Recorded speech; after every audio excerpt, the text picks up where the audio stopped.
More people are embracing a vegan lifestyle for health, environmental, and ethical reasons. But what are the real health benefits? How does a plant-based diet impact longevity, disease prevention, and overall well-being? As a part of this series, we had the pleasure of interviewing Susye Weng-Reeder. Susye Weng-Reeder, writing under her pen name S.M. Wang, is a spiritual healing author, intuitive empath, and advocate for conscious living. Through her book series on inner child healing, self-love, and energy alignment, she empowers individuals to connect with their higher selves. Embracing a vegan lifestyle has profoundly enhanced her emotional clarity, spiritual connection, and overall well-being. As an internet personality and blogger with a growing online presence, Susye has been recognized with 3 Google Knowledge Panels, affirming her digital authority in emotional healing and conscious living. Thank you for joining us for this series. Very much appreciated. How are you doing today? Great. Thank you so much, Stan, for inviting me. You're welcome. So let's just jump right in. Can you tell us a little bit about your journey, who you are, how you got to where you are today? Sure. I've had a couple of career pivots in my life. I used to be a high school teacher, department chair, and I lost my job due to the 2018 Tubbs wildfire that hit Santa Rosa. At the time, it was the most devastating wildfire that ever hit the state of California in California history, with over 150 people who died during that fire. And that same year, I got hit with divorce papers. So I had to think smart and pivot when I lost my job. So I enrolled in Berkeley boot camp and learned to speak to the computer. I said, I speak 5 languages and I love languages. Why don't I take my linguistic background skills and see if I can talk to AI, to machine? And so I went to Berkeley UC boot camp and learned to code. I was complete beginner when they said, all right, we're going to learn HTML and CSS. I'm like, okay, let's take some good notes. But then when they said, all right, here's how to code with JavaScript, I said, what is this? So I had a big jump into this path. And then I was successful. I got into working at Facebook before it was Meta, and worked at Apple, and worked at Zoom.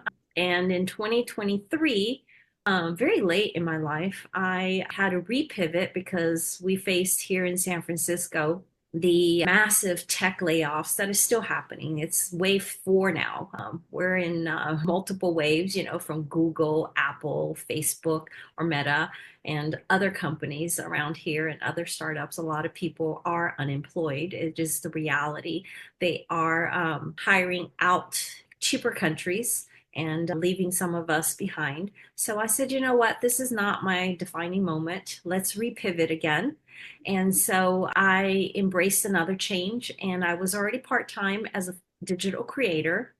And I said, you know what? I'm going to see if I can make this into a full time job. And I started accepting a lot more offers. Instead of only working from Friday to Sunday, I started working Monday through Friday, Monday through Sunday, whenever I could, and became a full time creator. At the same time, I started writing books that I've always wanted to write during my full time career, full time job. I didn't have time. So I said, you know what? I want to use my time wisely and schedule it as if I had a proper job. So I would work on my books and ideas in the morning from 9 until about noon. And then I would do cold pitches from 1 until 3 for my digital creation, and then back to writing again in the evening. So I worked through that. And then when I first published my books, I said, you know what? I don't know if my book's going to be any good at all. I better use a pen name. I don't want my name out there. So I used my name, my actual given name, S. Wang. It's part of my name, but it's a pen name because I said, what, J.K. Rowling, why not, make it something different. And I didn't expect so many people to actually find my books. And so now I'm actually a Google verified author. If you type in SM Weng, Weng, I have a giant knowledge panel that shows up. And I'm pretty excited because lately, since I started blogging, I've been putting more of my digital footprint on the map. And I blog from the heart, and I blog extensions of my book of inner child healing, how it affects toxic bosses, how it affects like influencer competition, scarcity mindset, and also about my twin flame journey. I do talk about that in the self love section. So my blogs have started to pick up, and now I'm a digital creator with an internet personality panel as well from Google. And recently, I've been seeing traffic coming in for Perplexity, Gemini, ChatGPT. And when you type in my name, I have like full dozens, not just one, but dozens of like Wikipedia drop downs explaining who I am. It's pretty incredible. So I'm currently on this new path in life. I'm late in my career. I'm a 54-year-old digital creator influencer. I make an observation. You have what is known as a growth mindset. Every time you get kicked or something happens to you, you just pick yourself right up and you do something better. You use it as an opportunity. And I am amazed and I am very much impressed. That Thank is, you're welcome. It's not an easy thing to do, but it is a powerful thing to do. I think that I take that from my when I was a high school teacher, we had a lot of time, right? We taught from 8 a.m. until 3 p.m. And then after our office hours are over by around 5, we come home and we have a lot of time to just relax. And so I took up a lot of hobbies during my teaching days. And one of them was competitive ballroom dancing, the other was competitive roller derby. And I loved skating as a little girl in Brazil. And so I said, you know what? When I saw the movie Whip It, I said, oh, I used to skate. I could do this. So I picked up roller derby. And in roller derby, you get knocked down a lot. You get hit and you fall. This is very different from the 1960s, 1970s stage roller derby. I'm sure that you probably watched a lot of that on TV on the bank track. In I think 29, when I started roller derby, it was back to it got re-inspired back in Austin, and it was real competitive skating, none of that fake stuff, real Right. hits, real falls. And we practice and we get knocked down all the time. So I said, as soon as you fall down, it doesn't matter how many times you fall. It's how important is that you get back up. And Fall down 7 times, get up 8. exactly. And so I use that same mindset that I had when I played roller derby. I said, you know what? I've got knocked down, lost my job, but it's okay. It might be the universe guiding me towards something better. You know how that Katy Perry song says, one door closes, another opens. I've Absolutely. I took Absolutely. every single one of the unusual things that have happened in my life and just pivoted and embraced it. And it wasn't that I wanted to be a content creator, but my work was seeking more demand. I said, you know what? If they want me to do this, why don't I go travel and film content for them? I just kind of went with it and I've grown that way. Travel, somebody has to do it. And it's wonderful. I think what you've done is nothing short of amazing. When I interviewed you in writing previously, the reason for it, although you're so much more than this, but the reason for it was I believe you said most of the time, you eat a whole food plant-based diet, don't you? Most I try to. It's very hard, sometimes when I am traveling to different cultures, different countries, they might not understand. Like especially when you go to back in 2008, I used to take students to China multiple years before their Olympics, and I had 2 or 3 students that were vegetarian. So I would go and tell them, I said, I have some students that are vegetarian. They're like, what, are they Buddhists? And I said, no. And so they would bring back like a dish called mapo tofu, and it had minced chicken on it. I said, they're vegetarian. They can't have any chicken. They go, isn't chicken not meat? Because for them, chicken is pork, it's beef. And I said, no, just plain, just tofu. Give me something that's tofu or pasta, or vegetables. And they finally understood. But every new restaurant that we went to, when I would ask, I said, I have 3 students that are vegetarian. They looked at me so confused. Now it's very changed. Now most countries understand it. But if you are in a rural part of a country, they've maybe never had heard of that. And Hmm. eating plant-based food is like, are you poor? You know? So it's just a different mentality. but it's hard, sometimes when I am traveling, I will have to eat to not offend the host or something like that, and I will eat one bite just to show that I am what they're offering. But I do try to, in my private life at home, eat very clean. And the reason why I explained earlier that my son was vegetarian, and that's how the family became vegetarian. When he was in fourth grade, he wanted to honor the Lent season at his elementary school by giving up something. So he gave up meat, and from there, it was an ethical choice of animal rights, the chickens with their beaks cut off, unable to walk in their cages. So he says, you know what, I don't want to eat eggs anymore. And then the cattle in Texas, the giant cattle lots, when you drive by, you can smell it, right? Go Bevo. And so he That's said, the mascot of the University of Texas. Anyway, go ahead. Bevo. He's beautiful, Longhorn, really, really beautiful horns. But one thing about the my son said, cows, they produce the most methane gas, and they're destroying the ozone layer. So he had in fourth grade, this is in California, people are a little more environmentally conscious. They teach that in school. Still, that's pretty good state of mind for a 10-year-old. Yeah, it's pretty impressive. So when he said he wanted to give up meat, I said the whole family, we said, all right, we'll support you. We'll just, go vegetarian with you. Whatever it is that you need, we'll just make that. And so we tried vegetarian, vegan, Mediterranean. We tried a little bit of everything to make sure that people were not boxed in, but I didn't want to make two meals. That was the main reason why I said, I'll support you.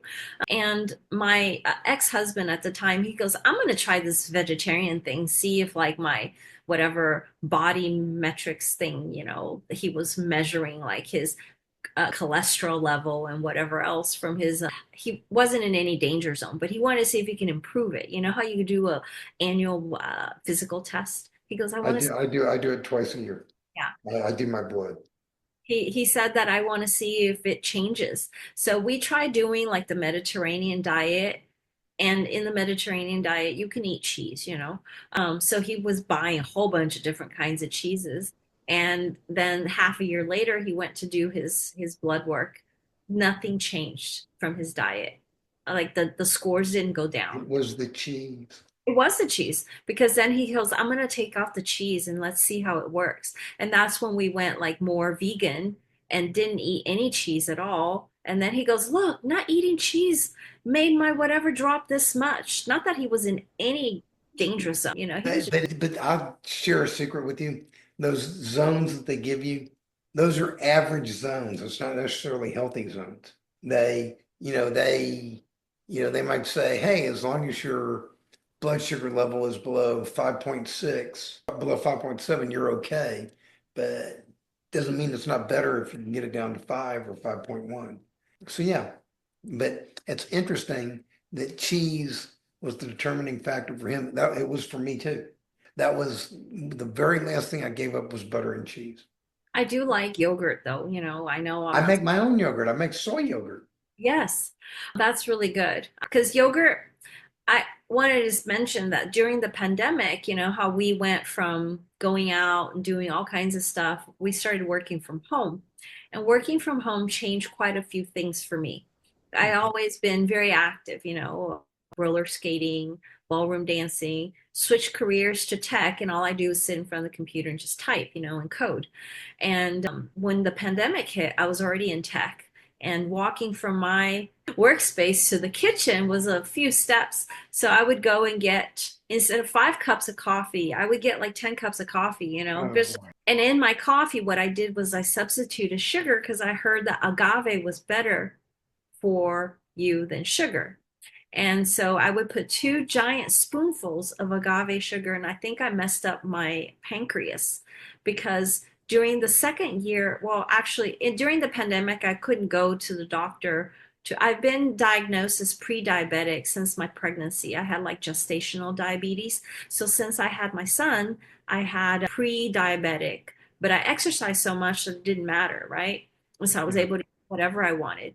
But then the pandemic hit, and then when we were able to go back out after we got our shots and everything, the doctor says, I had to go to Kaiser, which is my hospital, and they said, "Oh, you have a an exam from 2 years ago during the pandemic that you never came to do. Do you want to get it done too?" I said, "Okay, whatever. Just draw extra blood." I didn't know what it was. I said, "Can I ask what it is?" And then they were like, "Oh, we can't tell you that. You'll have to contact your doctor." I'm like, "Well, how am I going to decide if I want it or not?" But I didn't even want to bother because it was a doctor from a different town, from Santa Rosa. Now I'm in San Francisco. And so they pulled the blood panel. I didn't know it was my A1C blood test, because every year they wanted to monitor my pre-diabetic condition. I was always in the 6.4, which is Wow. which That's was hot. it was high, but it wasn't like deadly. And No. so I took the test, and my doctor immediately sent me a message. She goes, "Susie, what have you been doing? Your A1C is shot over the roof. It's at 11." I said, and then he goes, "What have you been doing?" I said, "I'm still the same size. The only thing I haven't done is exercise regularly like I used to. And I've been drinking a lot of coffee with agave sugar." He goes, "Oh, agave could possibly have messed up your pancreas where your body is not producing insulin." So when Hmm. I heard that, I said, "You know what? I'm going to have to go on this no sugar diet or something because can't have A1C at 11. That's very bad. And then I was given metformin. I was like, why do I need all this stuff? I'm not a pill taker. I hate this. And so since I found that out, I've been monitoring. I don't drink, I don't have sugar. I don't have sugar drinks. I don't have anything. So sometimes eating a little bit of yogurt makes me feel like I'm getting a dessert. You need to try my yogurt. I make my own soy yogurt, and I have another girl that lives down the block, one of my neighbors. I got her making it too now. That's awesome. And we make soy yogurt, and then I put in blueberries, blackberries, raspberries, pomegranate seeds, chia seeds, hemp seeds, flax seeds, sesame seeds. Oh, Stir it all up. yeah. It's Oh, delicious. And my A1C level is 5.1 the last time I took a test. that's really good. That's within range. That's Yeah, awesome. it's just, but you did the right thing. You're a smart lady. You picked it up and you realized it. A lot of people, and are you still having to take metformin? I don't have to take it anymore. I just started exercising again, and it kind of leveled out. It was just a combination of getting a little more body fat and less muscle. And then, Getting off the agave. yeah, I don't use agave anymore. I don't know. I read that agave because I read it from a spiritual healing person who says that she doesn't have sugar. She has agave. I said, "Oh, maybe I should try She agave." doesn't have 10 cups of coffee with Yeah. teaspoons That of, was too much. yeah. And so I was very lucky because I don't have like a super sweet sugar craving. So when I got diagnosed with diabetes, A1C 11, then they monitored me for a year. And every 3 months you have to go get your Yeah. A1. And then I was back to normal. After two tests, I said, "Oh, no sugar at all. You guys said I can't have sugar. So no desserts, no this, no that." But I do cheat by substituting it with other things. See, but you are a living example that type 2 diabetes can be reversed through diet. I truly believe that because I watched that documentary, Fork Over Spoons. Now they have Fork over knives. Fork Over Knives. They have this giant website now. My doctor even recommended that I go and check it out. I said, "Oh, I've watched that documentary when it was first in the movies. So in the theaters, I didn't watch it on Netflix or anything. And we Yeah. actually paid to go watch it in theaters. That was at the very first part of the era of like where documentaries were part of it, like Hmm. Lies Me and all of it in that same genre timeline. So I was very moved by it. We watched that. We watched a couple other ones, and I'm like, wow, all these people are taking all these pills, and you can totally reverse it if you just change small minor things. And in my blogs I actually teach people how to use makeup things, natural beauty items, and you don't have to go all out and throw everything away. You could do one substitute at a time. You substitute one item and test it, and you could do the same thing with food. First cut out all the sodas, and then the next thing is cut out all desserts. That's exactly what I did. It was like a 10-year process. where I got to where I am today. And I started out, the first thing I did was I gave up red meat and I gave up the diet sodas. Those 2 liter bottles, I was drinking 3 of them a day. Wow. Yeah, that's bad. And I gave those up and I stopped drinking alcohol. I was drinking scotch every day. And that was, I liked it, but it didn't like me. And in my case, because I had made a commitment that I was going to start walking every day. And I very quickly figured out that drinking scotch the night before did not make you want to get up in the morning and go walking. Mhm. So I said, it's got to go. But I want to add something to what you said. Yeah, I don't remember exactly how you phrased it. You were like, I had to do this, I had to do that. Change that word. You got to do it. You get to do it. You're privileged. You're a smart lady. You figured it out in time. So you get to make all these changes. And how do you feel as a result of those changes you made? Are you sorry you made the changes? Not sorry, to have to take metformin and then not needing to take it, it's like one extra less step of me putting something in my mouth, right? Yeah, and it's something that's bad. I mean, They're giant pills. They don't feel good. Although when I told some of my friends that I'm taking metformin for my diabetes, they go, "Oh, I want some of that." I said, "Why do you want metformin?" They said, "When you take metformin, it helps you age slower." I said, "Where did you hear that?" Apparently, there's a study. Like if you take metformin, it keeps you from getting wrinkles and whatnot. I got news for you. Not needing to take metformin also makes you age more slowly. Think of it that way. I mean, look at you. I mean, you don't look 54. No, thank you. You know, you don't even look 53. No, so it's very good. And it's interesting that you kind of combine the two things. You do what you do in not only for health reasons, but you did it for ethical reasons. Your son, when he first started doing it, it was purely for ethical reasons. And then you came along, you and your husband at the time came along for the ride because you didn't want to make extra meals.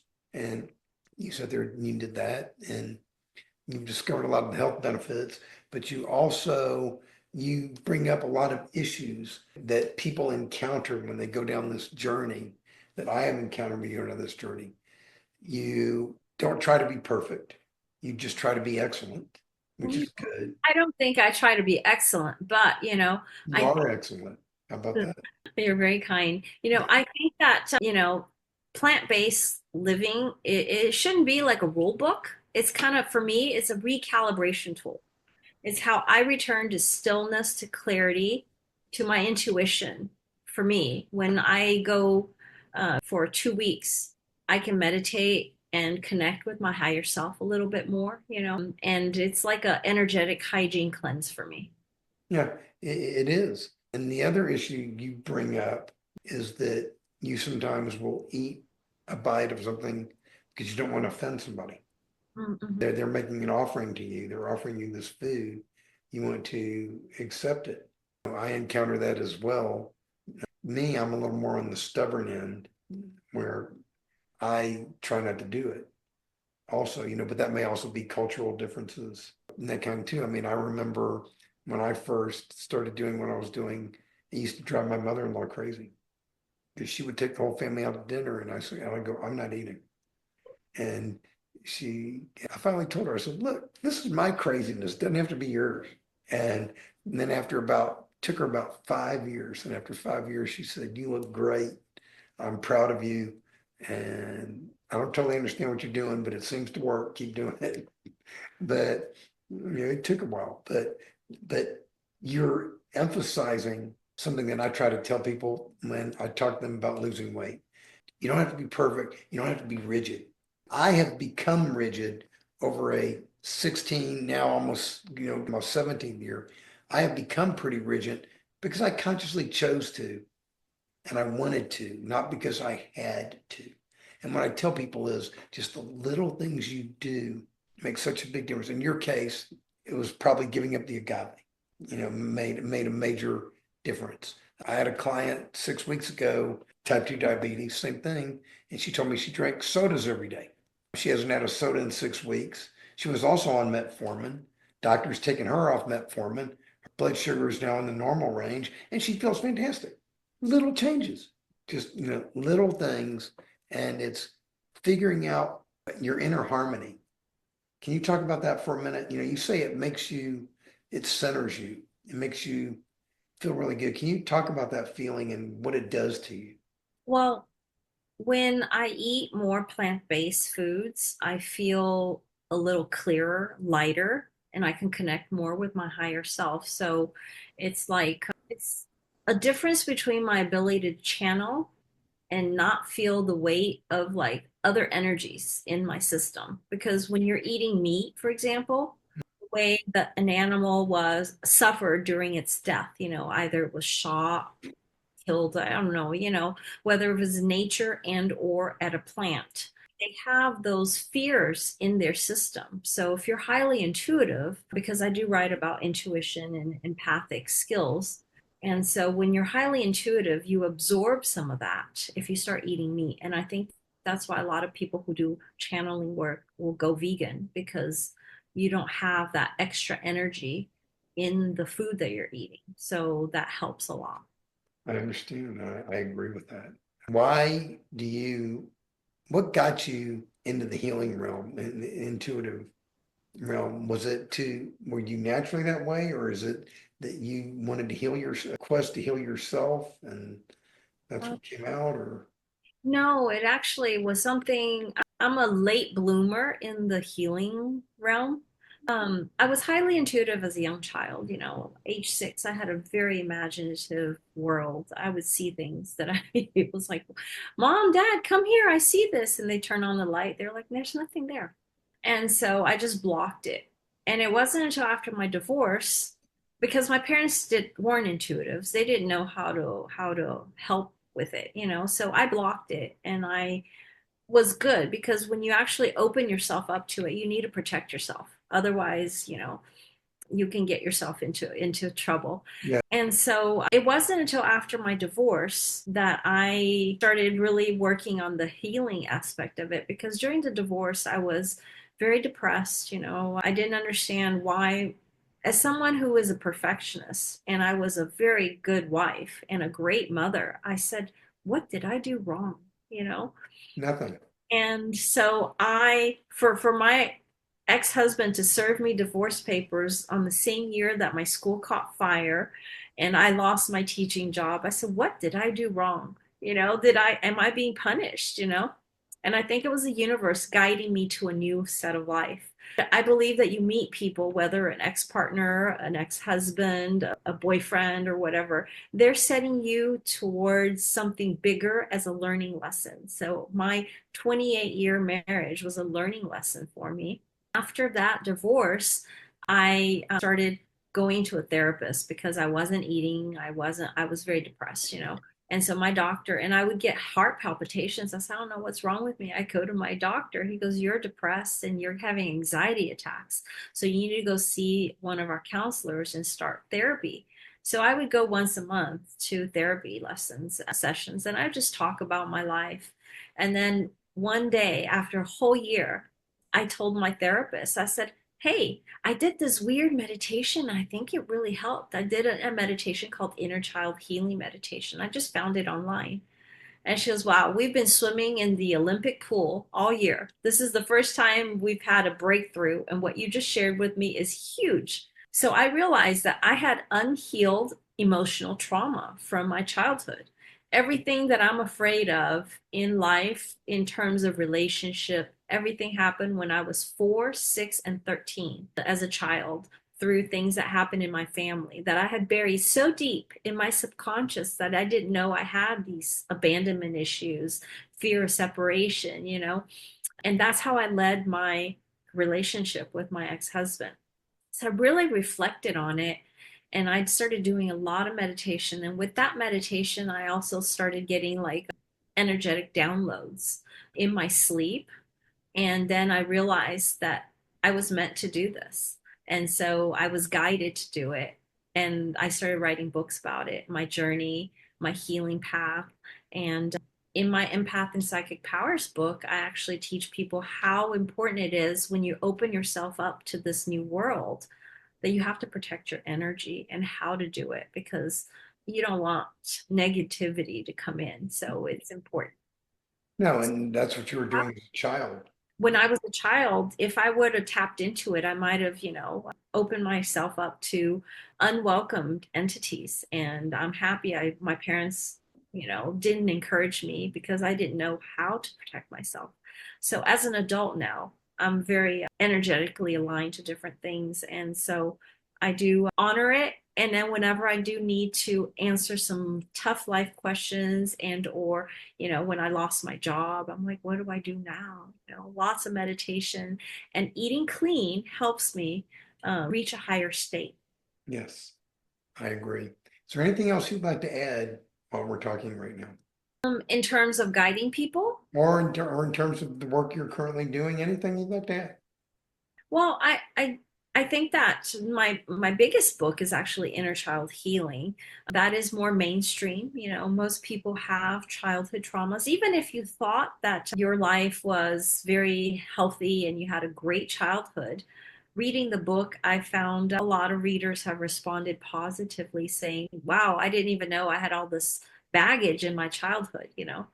Fights with your brothers and sisters, jealousy, competition with your parents, getting who is more noticeable within the parents. Those are all like wounds that you have as a child. And so if you can overcome those, you actually can lead a more fulfilling adult life. And that goes not just with healing yourself, but in the way you connect with your partner, with your friends, with your community, with your colleagues. So that's, I guess, I don't know what if that was what you were asking. No, that's beautiful, and I agree with you. I know in my own personal experience, in my own life, that's what I did, and it took me many years to go through it all. And it's funny how you made some kind of comment about how, it took you so long to open up or whatever. I didn't do it till I was almost 50. So you're doing just fine. And it's not always an easy thing to do, and it comes to you when you're ready. I think that's very true. It came to me when I was ready because, when I first said, I'm not one to go into this psychological whatever. And the therapist was great. She just let me talk. She let me talk for a whole hour and she would just jot down notes. And then the next session, she would recall what we talked about and whatever I wanted to talk about. I said, oh, this therapy is easy. I just talk myself into whatever. And then after the session, I was experimenting with different forms of meditation. That was when I was starting to become spiritually awakened. When I became spiritually awakened, it just happened really fast. Yes. Well, this has been a pleasure. I mean, it's a joy to talk with you. It's one of the reasons I like doing these interviews is meeting people like you. You're great, Well, and thank you so much for inviting me. you're absolutely welcome. Thank you very much. And you've given some fantastic advice. And next time I encounter somebody who I think needs some inner child healing, I'm going to send them to your book. You can Is find it online on Amazon as well as on my sincerelysusie.com website and okay. anywhere that books are sold. Sounds great. Wonderful. Thank you.